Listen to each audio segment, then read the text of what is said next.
Hello भाई लोग, का हाल बता। तुम लोग को वीडियो में देख के इंट्रो पता चल गई कि हनुमान जी से रास्ता में एक्सीडेंट भइल रहा, तो फाइनली हमनी के हेल्प करनी जा। बहुत ही अच्छा लगा हेल्प करके, तो वीडियो में बनल रहा। देखो लो वीडियो कितना मस्त बा भाई लोग। देखो लो कितना बड़ा बड़ा पहाड़ बावे।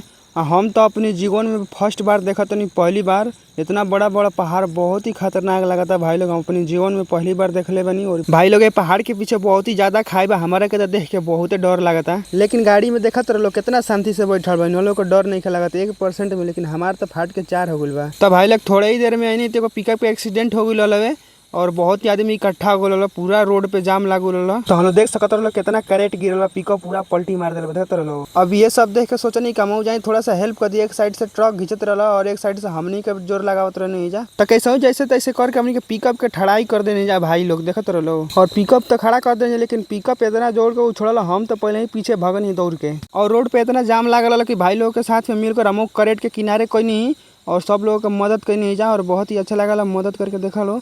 और सब रोड पे बहुत ज्यादा जाम लागू रहा भाई लोग। और इतना ज्यादा करेंट रहा भाई लोग कि हमारे तो उठाओ शरीर के पानी फेंक दिली ही। और बहुत ही ज्यादा जाम लागू रहा भाई लोग। तो अब धीरे धीरे सब गाड़ी निकल से क्रॉस भैली सब। तो फाइनली भाई लोग हमनी के जा लगा नहीं तो रास्ते में हनुमान जी बैठे। तो हनुमान जी के केला वाला खियाओ तो और वीडियो देखो लोकेशन में। हेलो हनुमान जी। हेलो अरे दाब जगह। हेलो ये देखो कितना आगे हम लोग। देखो अभी केला खिलाएंगे इन लोगों को। अभी कितना आगे देखो एकदम ये सब फेंक दो केला। देखो देखो देखो। अरे खोल के जरा बिस्किट दे दे। अरे कुछ नहीं। देखो देखो ये केला खा रहा है। देखो आराम से अंकुश दे दो ना, झीलिए सही बांट लिया दे दे। जाओ खिलाओ अच्छे से। अरे पूरा तू ऊपर खुद वही बुका भाइयों को दिया देखो कैसे चढ़ रहा है ये। मत करो ऐसे कैसे, पागल थोड़ा ही बड़ा है। अरे नहीं कुछ करेंगे, कुछ नहीं करेंगे ये। देखो तुरलो से ना शीशा घुमा दिया, ले तोड़ दिया, घुमा दिया।